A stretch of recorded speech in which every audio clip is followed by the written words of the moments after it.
Bismillahirrahmanirrahim. Hadis yang ke-23 dari 40 hadis tentang keagungan Al-Quran dengan judul Husnus Sauti bil Qur'ani min kamali ta'zimihi.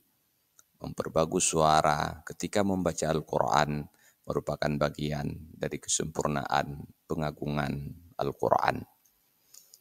Dalam sebuah hadis yang diriwayatkan dari Abi Hurairah radhiyallahu an, bahwa beliau mendengar Rasulullah sallallahu alaihi wasallam bersabda, "Ma'azinallahu li syai'in ma'atina li nabiyyin hasanis sauti yatakhanna bil Qur'ani yajharu bih." Allah tidak pernah mendengar seseksama pendengarannya kepada seorang nabi yang memperbagus suaranya membaca Al-Quran dan mengjiharkan bacaan Al-Qurannya. Hadis ini diriwayatkan oleh Imam Bukhari dan Imam Muslim. Wallahu a'lam bishawab. Walhamdulillahi rabbil alamin.